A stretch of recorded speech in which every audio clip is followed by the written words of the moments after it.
Theon. The king's voice was choked with anger. You are a worse pirate than Salador San. Theon Greyjoy opened his eyes. His shoulders were on fire, and he could not move his hands. For half a heartbeat, he feared he was back in his old cell under the Dreadfort, that the jumble of memories inside his head was no more than the residue of some fever dream. I was asleep, he realized, that or passed out from the pain. When he tried to move, he swung from side to side, his back scraping against stone.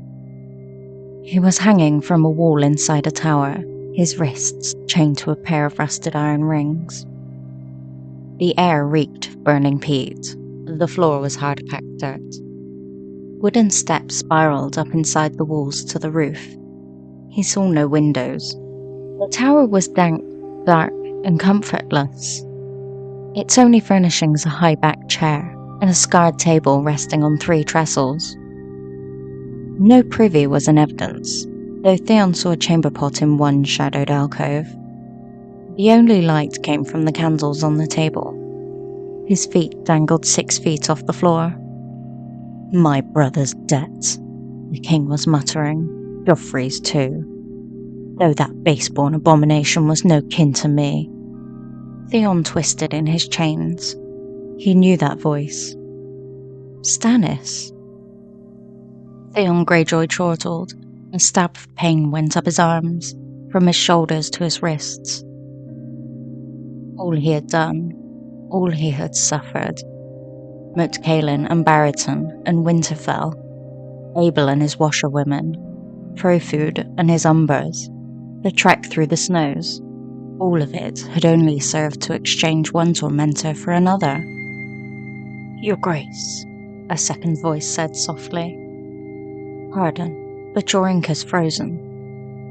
The Bravosi, Theon knew. What was his name? Tycho. Tycho something. Perhaps a bit of heat. I know a quicker way. Stannis drew his dagger. For an instant, Theon thought that he meant to stab the banker. You will never get a drop of blood from that one, my lord, he might have told him. The king laid the blade of the knife across the ball of his left thumb and slashed. There, I will sign in mine own blood. That ought to make your masters happy. If it please your grace, it will please the Iron Bank. Stannis dipped a quill in the blood welling from his thumb and scratched his name across the piece of parchment. You will depart today. Lord Bolton may be on us soon. I will not have you caught up in the fighting. That would be my preference as well. The Bravosi slipped the roll of parchment inside a wooden tube. I hope I have the honour of calling on your grace again, when you are seated on your iron throne. You hope to have your gold, you mean? Save your pleasantries. It is coin I need from Bravos, not empty courtesy. Tell the guard outside I have need of Justin Massey. It would be my pleasure. The Iron Bank is always glad to be of service. The banker bowed. As he left, another entered, a knight. The king's knights had been coming and going all night, Theon recalled dimly. This one seemed to be the king's familiar. Lean, dark-haired, hard-eyed, his face marred by pockmarks and old scars. He wore a faded surcoat embroidered with 3 moths. Sire, he announced, the maester is without, and Lord Arnulf sends word that he would be most pleased to break his fast with you. The son as well. And the grandsons. Lord Wall seeks audience as well. He wants... I know what he wants. The king indicated Theon. Him. Wall wants him dead. Flint, Norrie, all of them will want him dead, for the boys he slew. Vengeance for their precious Ned. Will you oblige them? Just now, the turncloak is more use to me alive. He has knowledge we may need. Bring in this maester. The king plucked a parchment off the table and squinted over it. A letter, Theon knew. Its broken seal was black wax, hard and shiny. I know what that says, he thought, giggling. Stannis looked up. The turncloak stirs. Theon, my name is Theon. He had to remember his name. I know your name. I know what you did. I saved her. The outer wall of Winterfell was 80 feet high, but beneath the spot where he had jumped, the snows had piled up to a depth of more than 40. A cold white pillow. The girl had taken the worst of it. Jane. Her name was Jane, but she will never tell them. Theon had landed on top of her and broken some of her ribs. I saved the girl, he said. We flew. Stannis snorted. You fell. Umber saved her. If Mor's Crowfoot and his men had not been outside the castle, Bolton would have had the both of you back in moments. Crowfoot, Theon remembered. An old man, huge and powerful, with a ruddy face and a shaggy white beard. He had been seated on a garron, clad in the pelt of a gigantic snow bear, its head his hood. Under it, he wore a stained white leather eye patch that reminded Theon of his uncle Euron. He'd wanted to rip it off Umber's face, to make certain that underneath was only an empty socket, not a black eye shining with malice. Instead, he had whimpered through his broken teeth and said, I am a turncloak and a kinslayer. Crowfoot had finished. You will hold that lying tongue or lose it. But Umber had looked at the girl closely, squinting down with his one good eye.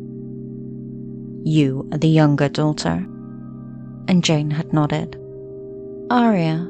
My name is Arya. Arya of Winterfell, aye. When last I was inside those walls, your cook served us a steak and kidney pie. Made with ale, I think. Best I ever tasted. What was his name, that cook? Gage, Jane said at once. He was a good cook. He would make lemon cakes for Sansa whenever we had lemons. Crowfoot had fingered his beard. Dead now, I suppose. That smith of yours as well. A man who knew his steel. What was his name? Jane had hesitated. Mikken, Theon thought. His name was Mikken. The castle blacksmith had never made any lemon cakes for Sansa, which made him far less important than the castle cook in the sweet little world she had shared with her friend Jane Poole. Remember, damn you, your father was the steward. He had charge of the whole household. The smith's name was Mikken. Mikken. I had him put to death before me. Mikken, Jane said. Mor's Umber had grunted. Aye. What he might have said or done next, Theon never learned, for that was when the boy ran up, clutching a spear and shouting that the portcullis on Winterfell's main gate was rising. And how Crowfoot had grinned at that. Theon twisted in his chains and blinked down at the king. Crowfoot found us, yes. He sent us here to you. But it was me who saved her. Ask her yourself. She would tell him. You saved me, Jane had whispered, as he was carrying her through the snow. She was pale with pain, but she had brushed one hand across his cheek and smiled. I saved Lady Arya, Theon whispered back at her. And then all at once, Mor's Umber's spears were all around them. Is this my thanks? He asked Stannis, kicking feebly against the wall. His shoulders were in agony. His own weight was tearing them from their sockets. How long had he been hanging here? Was it still night outside? The tower was windowless. He had no way to know. Unchain me, and I will serve you. As you served Roose Bolton and Robb Stark? Stannis snorted. I think not. We have a warmer end in mind for you, Turncloak. But not until we're done with you. He means to kill me. The thought was queerly comforting. Death did not frighten Theon Greyjoy. Death would mean an end to the pain. Be done with me then, he urged the king. Take off my head and stick it on a spear. I slew Lord Eddard's sons. I ought to die. But do it quick. He is coming. Who is coming? Bolton? Lord Ramsay, Theon hissed. The son, not the father. You must not let him take him. Roose is safe within the walls of Winterfell with his fat new wife. Ramsay is coming. Ramsay Snow, you mean? The bastard. Never call him that. Spittle sprayed from Theon's lips. Ramsay Bolton, not Ramsay Snow. Never Snow. Never. You have to remember his name, or he will hurt you. He is welcome to try, whatever name he goes by. The door opens with a gust of cold black wind and a swirl of snow. The Knight of the Moths had returned with the maester the king had sent for, his grey robes concealed beneath a heavy bearskin pelt. Behind them came two other knights, each carrying a raven in a cage. One was the man who'd been with Asha when the banker delivered him to her, a burly man with a winged pig on his surcoat. The other was taller, broad-shouldered and brawny. The big man's breastplate was silvered steel, inlaid with niello. Though scratched and dinted, it still shone in the candlelight. The cloak that he wore over it was fastened with a burning heart. Maester Tybalt, announced the Knight of Moths. The maester sank to his knees. He was red-haired and round-shouldered, with close-set eyes that kept flicking toward Theon hanging on the wall. Your Grace, how may I be of service? Stannis did not reply at once. He studied the man before him, his brow furrowed. Get up. The maester rose. You are a maester at the Dreadfort. How is it you are here with us? Lord Arnulf brought me to tend to his wounded. To his wounded. Or his ravens? Both, Your Grace. Both. Stannis snapped the word out. A maester's raven flies to one place, and one place only. Is that correct? The maester mopped sweat from his brow with his sleeve. Not entirely, Your Grace. Most, yes. Some few can be taught to fly between two castles. Such birds are greatly prized. And once in a very great while, we find a raven who can learn the names of 3 or 4 or 5 castles, and fly to each upon command. Birds as clever as that come along only once in 100 years. Stannis gestured at the black birds in the cages. These two are not so clever, I presume. No, Your Grace. Would that it were so. Tell me then, where these two are trained to fly? Maester Tybalt did not answer. Theon Greyjoy kicked his feet feebly and laughed under his breath. Caught. Answer me. If we were to loose those birds, would they return to the Dreadfort? The king leaned forward. Or might they fly for Winterfell instead? Maester Tybalt pissed his robes. Theon could not see the dark stain spreading from where he hung, but the smell of piss was sharp and strong. Maester Tybalt has lost his tongue, Stannis observed to his knights. Godry, how many cages did you find? 3, Your Grace, said the big knight in the silvered breastplate. One was empty. Your Grace, my order is sworn to serve. I know all about your vows. What I want to know is what was in that letter you sent to Winterfell. Did you perchance tell Lord Bolton where to find us? Sire, round-shouldered Tybalt drew himself up proudly. The rules of my order forbid me to divulge the contents of Lord Arnulf's letters. Your vows are stronger than your bladder, it would seem. Your Grace must understand. Must I? The king shrugged. If you say so. You are a man of learning, after all. I had a maester on Dragonstone who was almost a father to me. I have great respect for your order and its vows. Sir Clayton does not share my feelings, though. He learned all he knows from the wines of Fleabottom. Were I to put you in his charge, he might strangle you with your own chain, or scoop your eye out with a spoon. Only the one, Your Grace, volunteered the balding knight, him of the winged pig. I'd lead t'other. How many eyes does a maester need to read a letter? Asked Stannis. One should suffice, I think. I would not wish to leave you unable to fulfill your duties to your lord. Roose Bolton's men may well be on their way to attack us even now, however. So you must understand if I skimp on certain courtesies. I will ask you once again. What was in the message you sent to Winterfell? The maester quivered. A map, your grace. The king leaned back in his chair. Get him out of here, he commanded. Leave the raven. A vein was throbbing in his neck. Confine this grey wretch to one of the huts until I decide what is to be done with him. It will be done, the big knight declared. The maester vanished in another blast of cold and snow. Only the Knight of the Three Moths remained. Stannis glowered up at Theon where he hung. You are not the only turncloak here, it would seem. Would that all the lords of the Seven Kingdoms had but a single neck. He turned to his knight. Sir Richard, whilst I am breaking fast with Lord Arnulf, you are to disarm his men and take them into custody. Most will be asleep. Do them no harm, unless they resist. It may be that they did not know.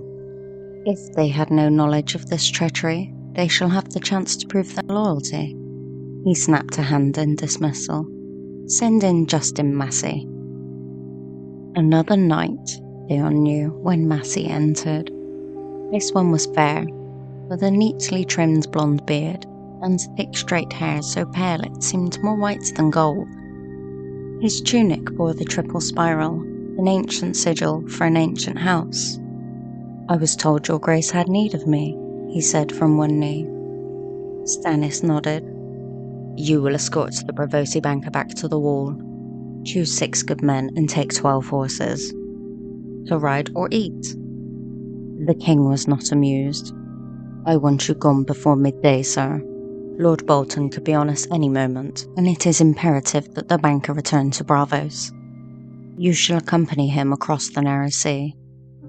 If there is to be a battle, my place is here with you. Your place is where I say it is.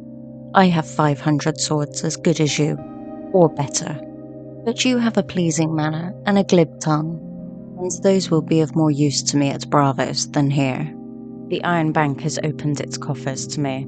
You will collect their coin and hire ships and sell swords. A company of good repute, if you can find one. The Golden Company would be my first choice, if they are not already under contract. Seek for them in the disputed lands, if need be. But first, hire as many swords as you can find in Braavos and send them to me by way of Eastwatch. Archers as well. We need more bows. Sir Justin's hair had fallen down across one eye. He pushed it back and said, The captains of the free companies will join a lord more readily than a mere knight. Your grace, I hold neither lands nor title. Why should they sell their swords to me? Go to them with both fists full of golden dragons, the king said in an acid tone. That should prove persuasive. 20,000 men should suffice. Do not return with fewer. Sire, might I speak freely? So long as you speak quickly. Your grace should go to Braavos with the banker. Is that your counsel? That I should flee? The king's face darkened. That was your counsel on the Blackwater as well as I recall. When the battle turned against us, I let you and Horp chivvy me back to Dragonstone like a whipped cur. The day was lost, your grace. Aye, that was what you said. The day is lost, sire. Fall back now, that you may fight again. And now you would have me scamper off across the narrow sea, to raise an army, aye, as Bitterstill did after the Battle of the Redgrass Field, where Daemon Blackfire fell. Do not prate at me of history, sir. Daemon Blackfire was a rebel and a usurper. Bitterstill a bastard. When he fled, he swore he would return to place the son of Daemons upon the Iron Throne. He never did. Words are wind, and the wind that blows exiles across the narrow sea seldom blows them back. That boy Viserys Targaryen spoke of return as well. He slipped through my fingers at Dragonstone, only to spend his life wheedling after sellswords. The Beggar King, they call him in the Free Cities. Well, I do not beg, nor will I flee again. I am Robert's heir, the rightful king of Westeros. My place is with my men. Yours is in Braavos. Go with the banker and do as I have bid. As you command, Sir Justin said. It may be that we shall lose this battle, the king said grimly. In Braavos, you may hear that I am dead. It may even be true. You shall find my sellswords nonetheless. The knight hesitated. Your Grace, if you are dead, you will avenge my death, and seat my daughter on the Iron Throne, or die in the attempt. Sir Justin put one hand on his sword hilt. On my honour as a knight, you have my word. Oh, and take the Stark girl with you. Deliver her to Lord Commander Snow on your way to Eastwatch. Stannis tapped the parchment that lay before him. A true king pays his debts. Pay it, aye, thought Theon. Pay it with false coin. Jon Snow would see through the impostor at once. Lord Stark's sullen bastard had known Jane Poole, and he had always been fond of his little half-sister Arya. The Black brothers will accompany you as far as Castle Black, the king went on. The Iron Men are to remain here, supposedly to fight for us. Another gift from Tycho Nestoris. Just as well, they would only slow you down. Iron Men were made for ships, not horses. The Lady Arya should have a female companion as well. Take Alysanne Mormont. Sir Justin pushed back his hair again. And Lady Asha? The king considered that a moment. No. One day your grace will need to take the Iron Islands. That will go much easier with Balon Greyjoy's daughter as a catspaw, with one of your own leal men as her lord husband. You, the king scowled. The woman is wed, Justin. A proxy marriage, ever consummated, easily set aside. The groom is old besides, and like to die soon. From a sword through his belly if you have your way, Sir Worm. Theon knew how these knights thought. Stannis pressed his lips together. Serve me well in the matter of the sellswords, and you may have what you desire. Until such time, the woman must needs remain my captive. Sir Justin bowed his head. I understand. That only seemed to irritate the king. Your understanding is not required, only your obedience. Be on your way, sir. This time, when the knight took his leave, the world beyond the door seemed more white than black. Stannis Baratheon paced the floor. The tower was a small one, dank and cramped. A few steps brought the king around to Theon. How many men does Bolton have at Winterfell? 5,000? 6? More? He gave the king a ghastly grin, all shattered teeth and splinters. More than you. How many of those is he like to send against us? No more than half. That was a guess, admittedly. But it felt right to him. Roose Bolton was not a man to blunder blindly out into the snow, map or no. He would hold his main strength in reserve, keep his best men with him, trust in Winterfell's massive double wall. The castle was too crowded.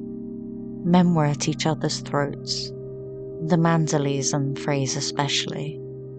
It's them his lordship sent after you, the ones that he's well rid of. Wyman Manderley.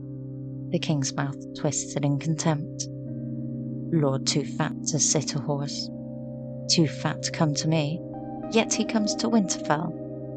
Too fat to bend the knee and swear me his sword, yet now he wields that sword for Bolton. I sent my onion lord to treat with him, and Lord Too Fat butchered him and mounted his head and hands on the walls of White Harbour for the Freys to gloat over. And the Freys. Has the Red Wedding been forgotten? The North remembers. The Red Wedding, Lady Hornwood's fingers, the sack of Winterfell, Deepwood Motte and Tarn Square. They remember all of it. Bran and Rickon, they were only Miller's boys. Frey and Manderley will never combine their strengths. They will come for you, but separately. Lord Ramsay will not be far behind them. He wants his bride back. He wants his reek. Theon's laugh was half a titter, half a whimper. Lord Ramsay is the one your grace should fear. Stannis bristled at that. I defeated your uncle Victarion and his Iron Fleet off Geralt the first time your father crowned himself. I held Storm's End against the power of the Reach for a year, and took Dragonstone from the Targaryens. I smashed Mance Rayder at the wall, though he had 20 times my numbers. Tell me, Turncloak, what battles has the Bastard of Bolton ever won that I should fear him? You must not call him that. A wave of pain washed over Theon Greyjoy. He closed his eyes and grimaced. When he opened them again, he said, You do not know him. No more than he knows me. Knows me, cried one of the ravens the maester had left behind. It flapped its big black wings against the bars of its cage. Knows, it cried again. Stannis turned. Stop that noise. Behind him, the door opened. The Karstarks had arrived. Bent and twisted, the Castellan of Carhold leaned heavily on his cane as he made his way to the table. Lord Arnulf's cloak was fine grey wool, bordered in black sable and clasped with a silver starburst. A fine garment, Theon thought. On poor excuse for a man. He had seen that cloak before, he knew, just as he had seen the man who wore it. At the Dreadfort, I remember. He sat and supped with Lord Ramsay and Horsebane Umber the night they brought Reek up from his cell. The man beside him could only be his son, 50, Theon judged, with a round soft face like his father's, if Lord Arnulf went fat. Behind him walked 3 younger men, the grandsons, he surmised. One wore a chainmail byrnie, the rest were dressed for breakfast, not for battle. Fools. Your Grace, Arnulf Karstark bowed his head. An honor. He looked for a seat. Instead, his eyes found Theon. And who's this? Recognition came a heartbeat later. Lord Arnulf paled. His stupid son remained oblivious. There are no chairs, Eof observed. One of the ravens screamed inside its cage. Only mine. King Stannis sat in it. It is no iron throne, but here and now it suits. A dozen men had filed through the tower door, led by the Knight of Moths and the big man in the silvered breastplate. You are dead men. Understand that, the king went on. Only the manner of your dying remains to be determined. You would be well advised not to waste my time with denials. Confess, and you shall have the same swift ending that the young wolf gave Lord Rickard. Lie, and you will burn. Choose. I choose this. One of the grandsons seized his sword hilt and made to draw it. That proved to be a poor choice. Grandson's blade had not even cleared its scabbard before 2 of the king's knights were on him. It ended with his forearm flopping in the dirt and blood spurting from his stump, and one of his brothers stumbling for the stairs, clutching a belly wound. He staggered up 6 steps before he fell and came crashing back down to the floor. Neither Arnulf Karstark nor his son moved. Take them away, the king commanded. The sight of them sours my stomach. Within moments, the 5 men had been bound and removed. The one who had lost his sword arm had fainted from the loss of blood. but his brother with the belly wound screamed loud enough for both of them. "That is how I deal with betrayal, Turncloak," Stannis informed Theon. "My name is Theon." "As you will.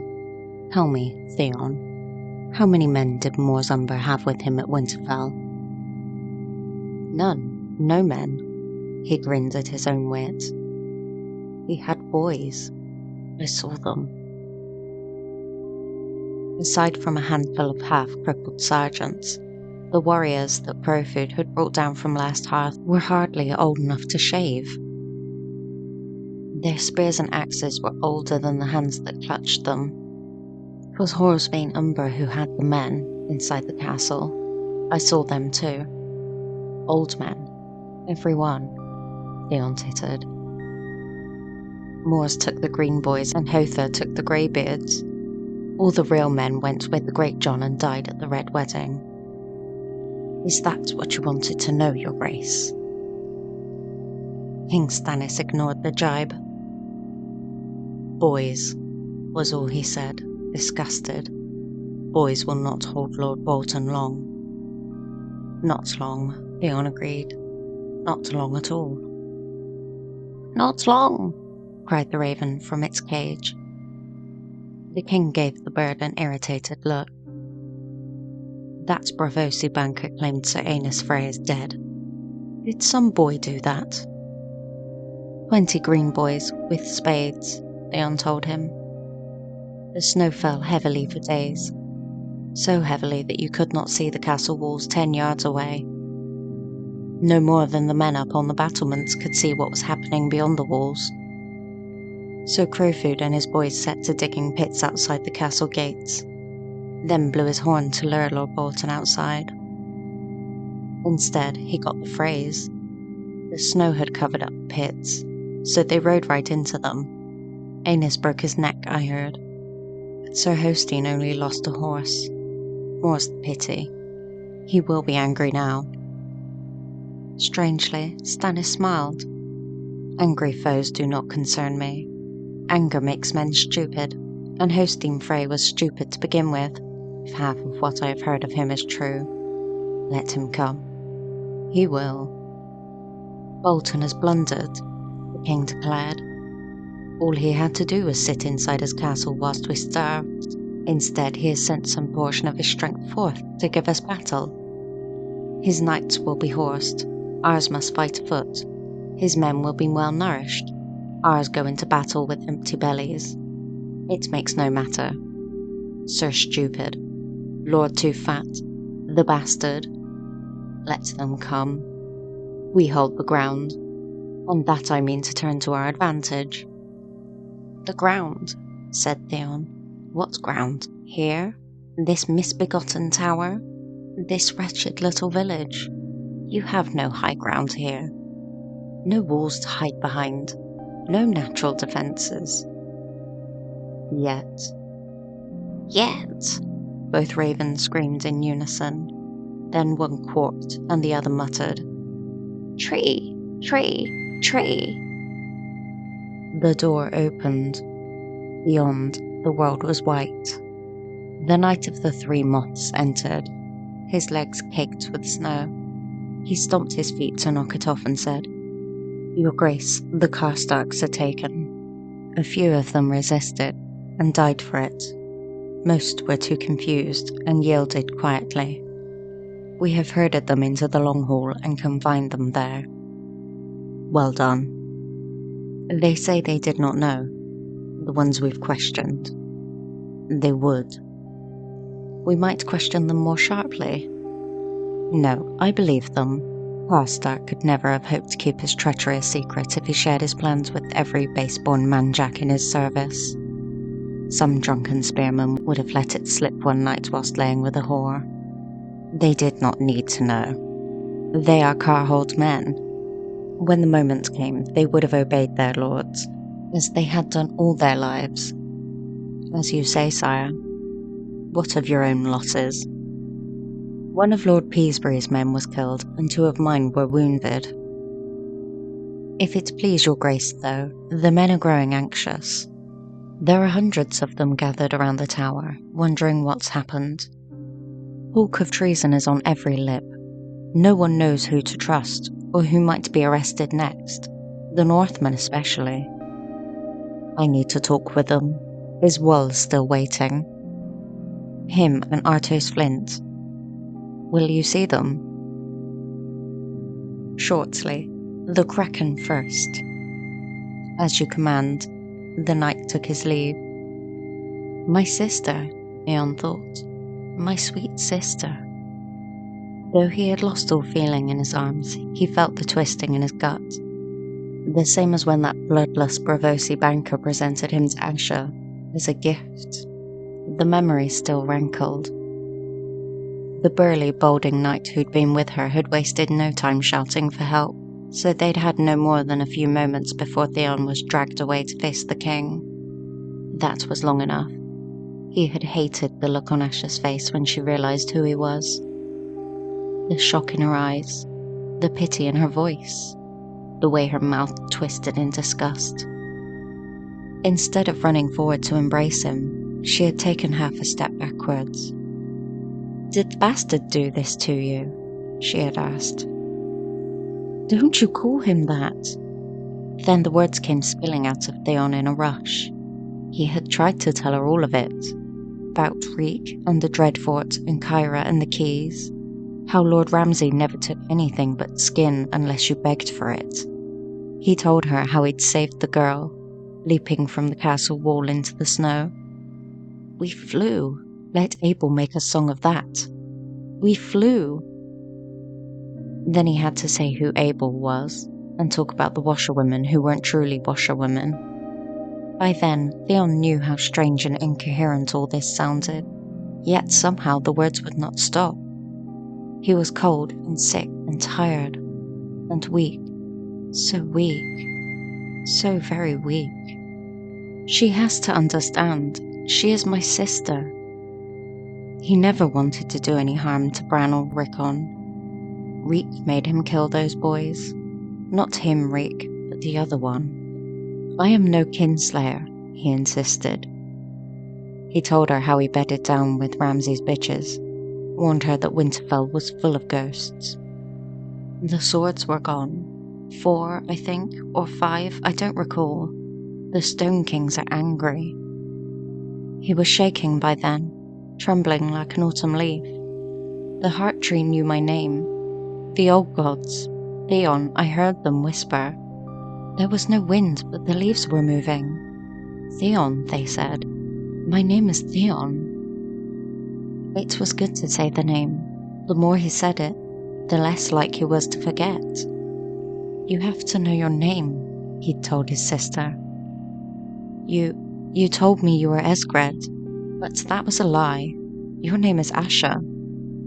It is, his sister had said, so softly that he was afraid she might cry. Theon hated that. He hated women weeping. Jane Poole had wept all the way from Winterfell to here, wept until her face was as purple as a beetroot, and the tears were frozen on her cheeks. All because he told her that she must be Arya, or else the wolves might send them back. They trained you in a brothel, he reminded her, whispering in her ears so others would not hear. Jane is the next thing to a whore. You must go on being Arya. He meant no hurt to her. It was for her own good. And his. She has to remember her name. When the tip of her nose had turned black from frostbite, and one of the riders from the Night's Watch told her she might lose a piece of it, Jane had wept over that as well. No one will care what Arya looks like, so long as she is the heir to Winterfell, he assured her. 100 men will want to marry her. 1,000.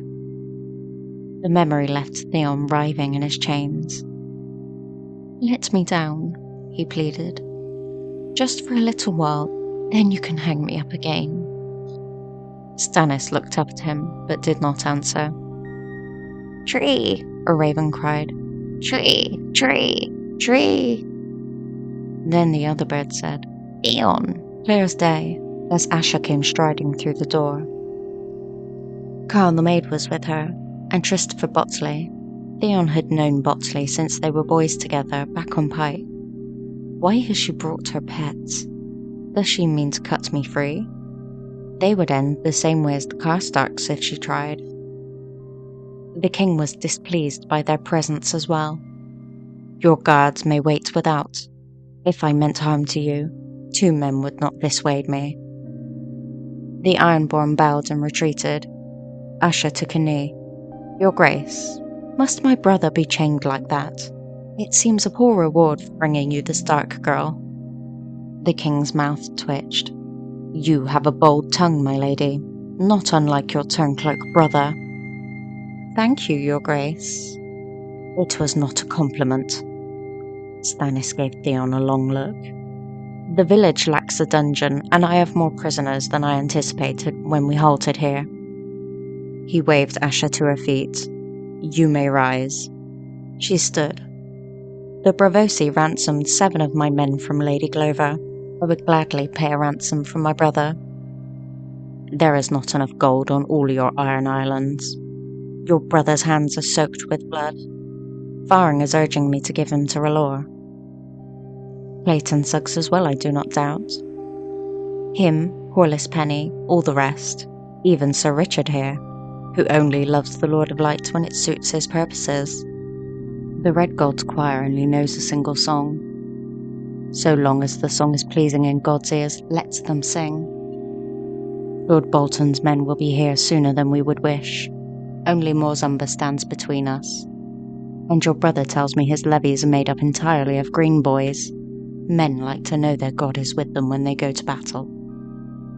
Not all your men worship the same god. I am aware of this. I am not the fool my brother was. Theon is my mother's last surviving son. When his brothers died, it shattered her. His death will crush what remains of her, but I have not come to beg you for his life.